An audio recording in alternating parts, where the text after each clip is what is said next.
अस्सलाम वालेकुम, good morning, good afternoon, good evening, good day ladies and gentleman, ख़वातीन व हज़रात, देवियों और सजनों सजनों के मित्रों।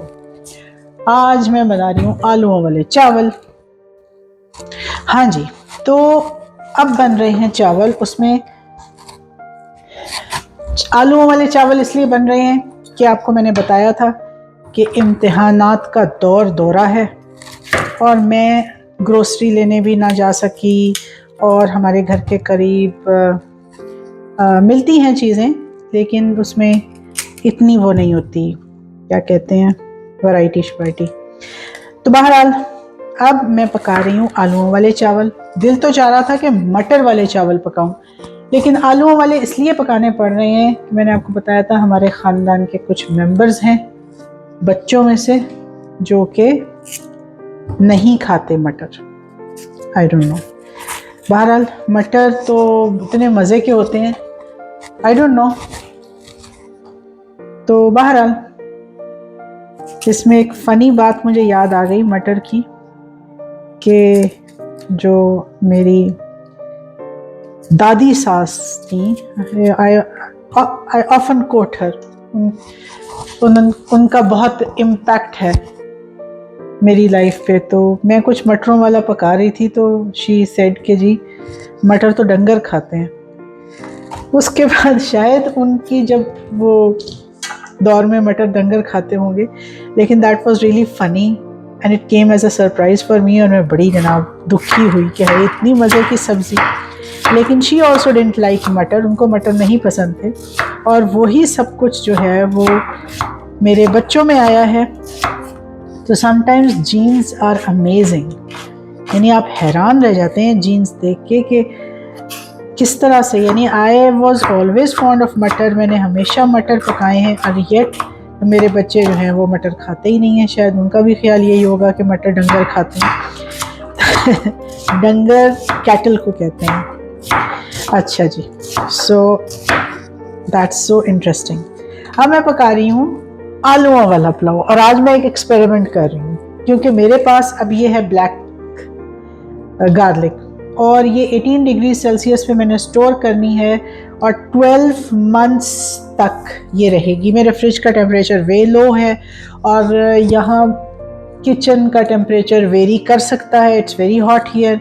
एसी वाले कमरे में रखूँ तो क्या तुक बनेगा, लेकिन रख देती हूँ एनीवेज। तो अब मैं कोशिश करती हूँ कि आज इसको आलूओं वाले चावल में डालूँ और देखूँ कि क्या टेस्ट आता है, क्योंकि इसका कोई ना सॉस वाला सा टेस्ट होगा। क्योंकि ये जो ब्लैक गार्लिक है इसकी ओरिजिन है ईस्ट एशिया की, तो और इससे बहुत सारे सॉसेस भी बनते हैं। तो आज मैं ये ट्राई कर रही हूँ। तो मैं साथ में, यानी जो नॉर्मल गार्लिक है, क्योंकि गार्लिक जो होती है ना वो ब्लड थिनिंग होती है, तो अगर मैं ये डालूंगी तो साथ मुझे जो नॉर्मल गार्लिक है वो कम डालनी पड़ेगी।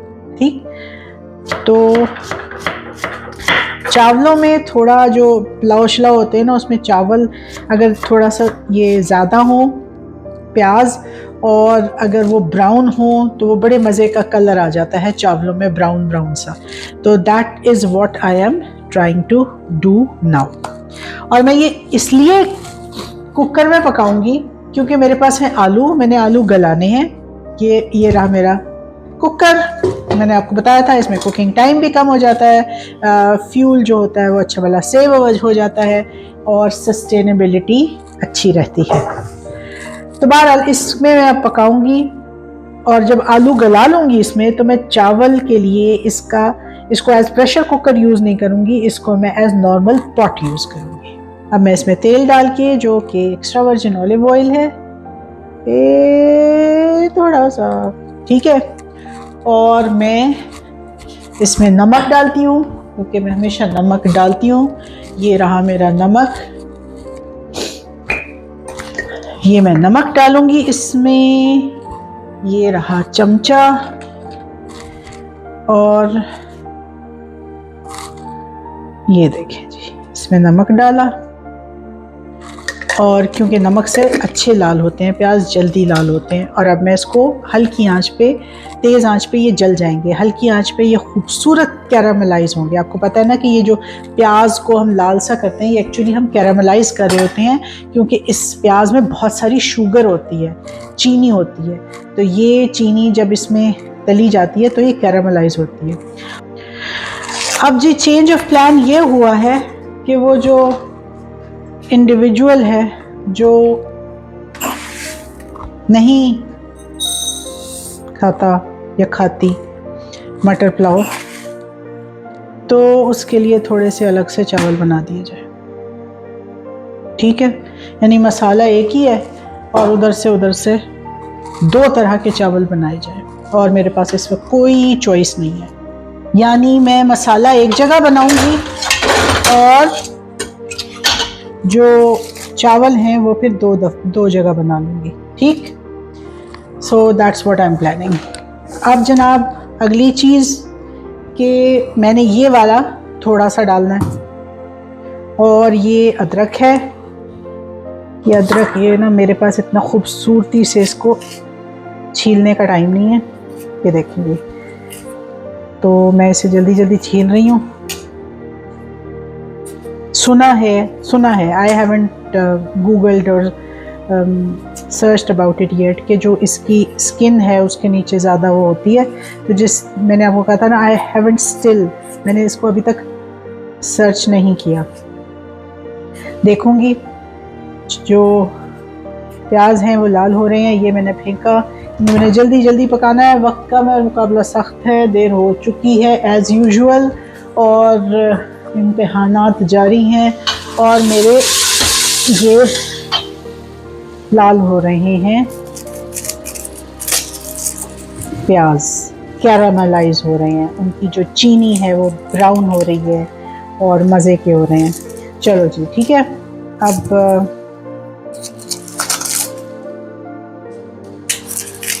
आपको की आवाज़ आ रही होगी, ये मैंने आपको बताया था मैंने कम डालना है। देखिए मैं अपना पील बिन भी नहीं लाई, यानी इतनी मुझे जल्दी है इसकी। मेरे ख्याल में ये 3 क्लोव्स ऑफ गार्लिक काफ़ी होंगे। तो ये हो गए जनाब 3 क्लोव्स ऑफ गार्लिक। एक और डाल देती हूँ, लेकिन मैंने 2 वो भी तो डाल दें ना, बहुत ज़्यादा हो जाएगा, क्योंकि जो उसकी एंटी ब्लड थिनिंग प्रॉपर्टीज़ हैं वो तो अपनी जगह ही रहेंगी ना, तो ज़्यादा ना हो जाए। इसका और टेस्ट है, मैं इसको रिप्लेस नहीं कर रही। थोड़ा सा इससे आज अपने मटर पुलाव और आलू पुलाव को एनहांस करके देख रही हूँ कि कैसा लगता है। ठीक, मैंने ये जो लेके आई थी ना चेरी टमाटोज़ प्रमोशन पे, तो पहले ही प्रमोशन पे थे, यानी पुराने होने वाले थे। अब इसमें जब ये ख़राब होने शुरू हुए तो मैंने कहा इसको नॉर्मल सालन में या पुलाव में डाल देती हूँ। ठीक है, अब मैं ये सब कुछ पतला पतला काट रही हूँ और उसके बाद मैं अपनी ओखली में, ओखली को और क्या कहते हैं, पेस्टल एंड मोटर, या और क्या कहते हैं, दौरी डंडा, और पता नहीं क्या क्या कहते हैं, there are so many words.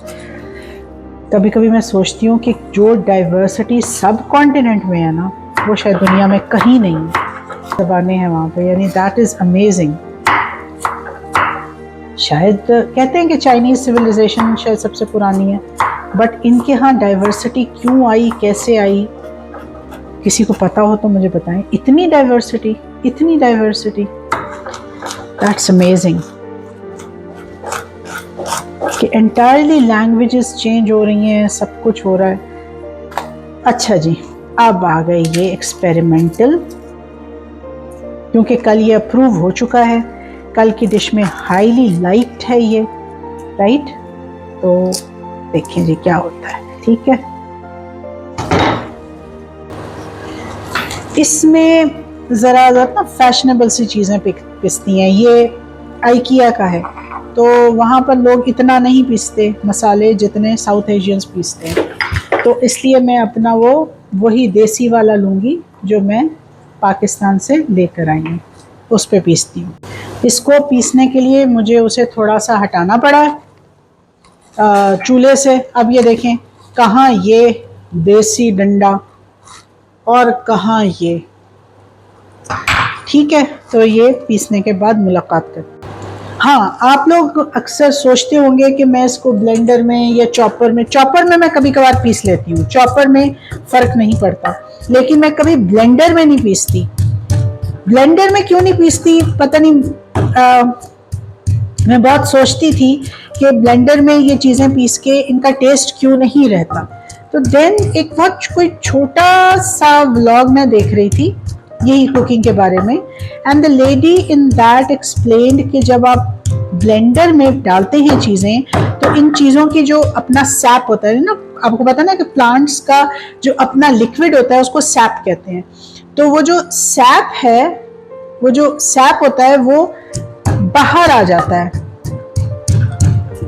I don't know but it made sense. अब मुझे नहीं पता, आप यानी जो मेरी इंफॉर्मेशन है, जो मेरे दिल को बात लगी कि हाँ कुछ ऐसा होता है कि वो बाहर आ जाता है सारा इन चीज़ों में से और इवेपोरेट हो जाता है, but I am still not very sure कि ऐसा क्यों होता है कि वो जब बहुत पतला हो जाता है तो इट लूजेस इट्स टेस्ट।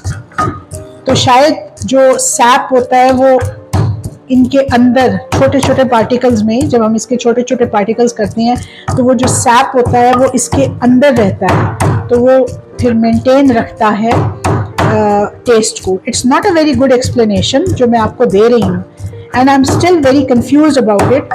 लेकिन जब आप इनके छोटे छोटे टुकड़ों में से इनके इम्पॉर्टेंट एल्कलॉइड्स और वो निकाल देंगे तो क्या पता वो इवेपोरेट हो जाते हों, विद वाटर निकल जाते हों, और जब ये छोटे छोटे टुकड़े में पिसे होते हैं तो वो जो सारे टेस्ट देने वाले केमिकल्स हैं वो इसके अंदर रहते हों और आपके पकाने के दौरान इवेपोरेट ना होते हों। तो दिस इज़ वन एक्सप्लेनेशन, लेकिन आई डू मोर यानी रिसर्च ऑन इट, और मैं रिसर्च या तो गूगल से करूँगी या किसी AI से करूँगी, तो आई लेट यू नो। तो बहरहाल पकाना एक साइंस है और उसको एक साइंस ही के तौर पे लेना चाहिए, और जब आप इंग्रेडिएंट्स को जान लेते हैं और उनके बिहेवियर को जान लेते हैं तो you and up being a good cook. तो बहरहाल इसलिए मैं ब्लेंडर कभी यूज़ नहीं करती। जितना आप मसाले को, चीज़ों को बहुत पतला कर देंगे, मुझे कभी कभार बहुत पतला करना पड़ता है। ये देखिए, मैं उबाल के उसको इमर्शन ब्लेंडर से करती हूँ, राइट। उबालने के बाद इमर्शन ब्लेंडर से करती हूँ, और जो मेरा इमर्शन ब्लेंडर है इट्स नॉट वो ट्रू ब्लेंडर का जैसा नहीं है। जो ट्रू ब्लेंडर होता है ना वो बहुत पतला कर देता है चीज़ों को।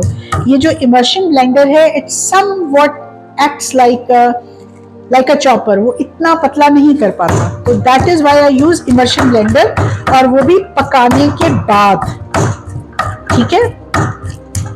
और वो लेकिन दिस इज ये ज़्यादा अच्छा तरीका है चीज़ों को रखने का। मेरा ख्याल है कि शायद मैं इमर्शन ब्लेंडर से भी लूज़ कर देती हूँ कुछ टेस्ट। लेकिन अगर आपके घर जो हैं पिकी बच्चे नहीं हैं तो आप इसी तरह पकाया करें। और इस बात पे भी मैंने रिसर्च नहीं की कि ब्लेंडर पकने के बाद जब इस्तेमाल होता है तब वो टेस्ट कम निकालता है खाने में से। जी नहीं, जब आप चीज़ें कच्ची ब्लेंड करके डालती है ना तो उससे खाने का टेस्ट नहीं आता। इट्स जस्ट माई ऑब्जर्वेशन, इसकी कोई साइंटिफिक बैकिंग नहीं है। चलें जी, ये मैं अब डाल रही हूँ प्याज लाल करने के, क्योंकि कुकिंग में कोई ह्यूमन लाइफ्स इन्वॉल्व नहीं हो रही होती हैं एंड इट्स बिनाइन प्रोसेस, तो आप इसमें आप अपनी ऑब्जर्वेशंस बता सकते हैं। लेकिन जो लोग हेल्थ से रिलेटेड ऑब्जर्वेशंस यूट्यूब्स पर आके बताते हैं और इलाज बताते हैं विदाउट एनी साइंटिफिक बैकिंग, तो अल्लाह उनको हदायत दे। That is very very dangerous. तो मैं कह रही थी कि कुकिंग जो है ना वो इस तरह से बिनाइन प्रोसेस है कि जब तक आप उसमें पैलेटेबल चीज़ें यूज़ कर रहे हैं जो कि नहीं है डेंजरस, और लोगों को पता है कि कौन सी चीज़ किसने नहीं खानी चाहिए, तो आप अपनी ऑब्जर्वेशंस बता सकते हैं। लेकिन जिस तरह से आजकल के लोग आके इंटरनेट पे मैं सुन रही थी कि जी डेट्स से ब्लड शुगर ज़्यादा नहीं होती, डेट्स खाएं, ये खाएं, पता नहीं आई डोंट नो कहाँ कहाँ से ये इंफॉर्मेशन लेके आते हैं, which is absolutely misguiding and wrong. तो मेरा ख्याल है कि हर इंसान को ना साइंटिस्ट नहीं बनना चाहिए और हमेशा वैलिड सोर्सेज से अपनी इंफॉर्मेशन कंफर्म करनी चाहिए, और बस दैट्स इम्पोर्टेंट। अच्छा जी, इसको मैं और लाल करना चाह रही हूँ क्योंकि I want a nice brown colour of my both pulao. See I am cooking 2 pulaos today. So ये देखिए, ये बहुत थोड़े तेल में हो रहा है, और चूंकि इसको मैंने सीजन नहीं किया हुआ, रिमेंबर सीजनिंग, तो ये कोई ख़ास, ये अब लगना शुरू हो रहा है। तो आई थिंक कि जो मेरी ख्वाहिश है ज़्यादा ब्राउन करने की, उसको मुझे गिव अप करना चाहिए और इसको अब मसाला बनाना चाहिए। अगर ये मेरा नॉन स्टिक होता या मैंने इसको प्रॉपरली सीज़न किया होता तो मैं ज़रूर इसको ज़्यादा लाल करती। अब ये लगना शुरू हो रहा है और सही नहीं है। और दूसरी बात ये कि जो मैंने सीज़न किया था पैन, उसके बारे में मैंने एक शॉट डाली है, it work perfectly well as a non stick pan, तो काइंडली उसको भी देख लीजिएगा। ठीक है, काफ़ी हो गया, आई शुडंट। मैं सारे चेरी टमाटोज धोए हुए हैं, एज सच डाल रही हूँ इसमें। ये गए चेरी टमाटोज, और ये गया हमारा एक्सपेरिमेंटल मिक्सचर।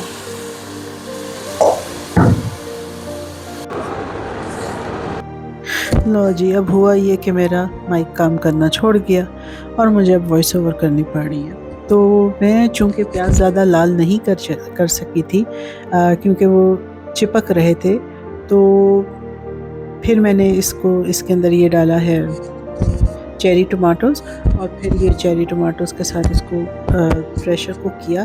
तो मैंने रियलाइज़ किया कि वो काफ़ी डार्क कलर का हो गया था मसाला, ओइंग टू ब्लैक गार्लिक। तो ये तो बड़ा फ़ायदा हो गया मेरा। अब मैं इसको इमर्शन ब्लेंडर से ब्लेंड करूँगी। अगर आपके पास इमर्शन ब्लेंडर नहीं है तो वो जो ट्रेडिशनल मथना होता है, आप उससे भी इसको बड़े आराम से ब्लेंड कर सकते हैं। अब मैं इस मसाले के करूँगी 2 हिस्से, इसको इमर्शन ब्लेंडर से ब्लेंड करके। तो ये हो रहा है जी हमारा ब्लेंड। अब कोशिश करती हूँ कि प्याज और टमाटर जो हैं वो ना रहें, उनकी आइडेंटिटी ख़त्म हो जाए ताकि आराम से खाना खाया जा सके। तो ये बन गया। अब ये मैंने अपना छोटे वाला प्रेशर कुकर लिया है क्योंकि दूसरी जगह पे पकेगा आलू, तो आलूओं को मैंने प्रेशर कुकर में गलाना है वरना बड़ा टाइम लगेगा। तो ये मैंने मसाले के किए हैं 2 हिस्से, और अब इसके अंदर ये देखें, मेरा ख्याल है कि मैंने प्रोपोर्शनेट डिस्ट्रीब्यूशन ऑफ मसाला नहीं की। एनीवेज़, तो ये आलूओं में ज़्यादा मसाला डल गया, लेकिन चलो जब ज़्यादा मसाला होगा तो मज़े के चावल पक जाएंगे। इसमें आलू डाले हैं और अब मैंने बनाना है अपना मसाला।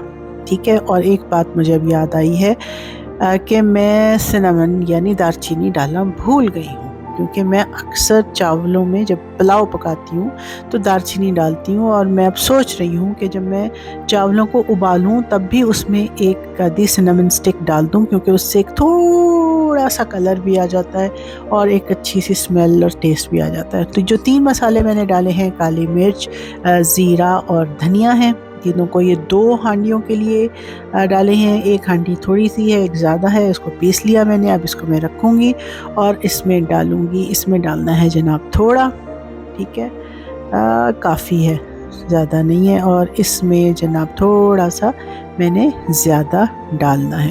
ठीक, और ये देखें जी, ज़बरदस्त हो गया, ये भी हो गया। ठीक है जनाब, ये डाल दिए, और अब मैं इसमें डालूँगी मटर। और मटर जो हैं ये फ्रोज़न मटर ही मिलते हैं यहाँ पे, और ये बिल्कुल गले हुए होते हैं, इनको प्रेशर कुक करने की ज़रूरत नहीं है। तो बहरहाल ये डल गए और ये सही से हो गए। इसमें थोड़ा सा पानी डालूँगी, कोई 1-2 मिनट पकाएंगे और इसके अंदर फिर चावल डाल देंगे। तो ये जनाब, इसको अब मैंने इसके अंदर चावल भी डाल दिए। चावल से ये जो पानी मसाला है ये 1 इंच ऊपर है, और अब मैं इस पे मेरे साथी वो गल रहे हैं आलू, और ये देखें मैंने इसका ढक्कन चेंज कर दिया है, इसको एक ऑर्डिनरी पॉट की तरह इसमें कुक कर रही हूँ, और ये मेरे आलू गल रहे हैं दूसरे वाले पुलाव के लिए। तो इसके अंदर शायद मैं चावलों के हिस्से, चावल तो अभी डाले ही नहीं है, लेकिन जब मैं इसे खोलूँगी तो इसमें थोड़ा सा नमक और डालूँगी चावलों के हिस्से का। ये मैंने दम पे रख दिया जनाब, और ये भी गल गए, इनमें भी चावल डाल दिए हैं, और अब मैं इसको ऑर्डिनरी ढक्कन से ढक दूँगी, प्रेशर कुक वाले ढक्कन को यूज़ नहीं करूँगी। ये मसाला मुझे थोड़ा सा ज़्यादा लग रहा है, तो ये देखें जी, ढक्कन ढक दिया, पूरा कवर नहीं किया ताकि उबल ना जाए। अब वो जो मैंने कहा था ना कि एक्सेस चावल मैंने ले लिए थे दूसरी दफ़ा आलूओं वाले पुलाव के लिए, तो वो जो एक्सेस चावल हैं अब इन्हें मैं अच्छी तरह से हाथ से यूँ मल के और उनको अपने लैक्टोज़ फ्री मिल्क में उसकी खीर बना लेती हूँ। ठीक है, तो क्योंकि मैं जल्दी में मुझे परेशानी हुई कि भाई आलू थोड़े या मटर पुलाव पकाना है, तो आलूओं का पुलाव भी पकाना है, तो फिर जनाब फिर ये हुआ कि चावल ज़्यादा भिगा दिए। तो अब इन एक्स्ट्रा चावलों को, क्योंकि चावल रखो तो ज़ाया है, अब ये मैंने खीर चढ़ा दी है। अभी चावल नहीं डाले, अभी थोड़ा सा दूध गर्म करके इसमें चावल डालूँगी, और इसमें आप वो क्या कहते हैं, लो स्वीट और स्टीविया, इनमें से कोई भी चीज़ आप डाल सकते हैं। और तो जनाब, तो ये खीर पक गई ज़बरदस्त सी, और ये खाना तैयार हो गया। तो हैव अ नाइस डे। दूसरों के लिए ज़िंदगी आसान बनाएं, make life easy for others.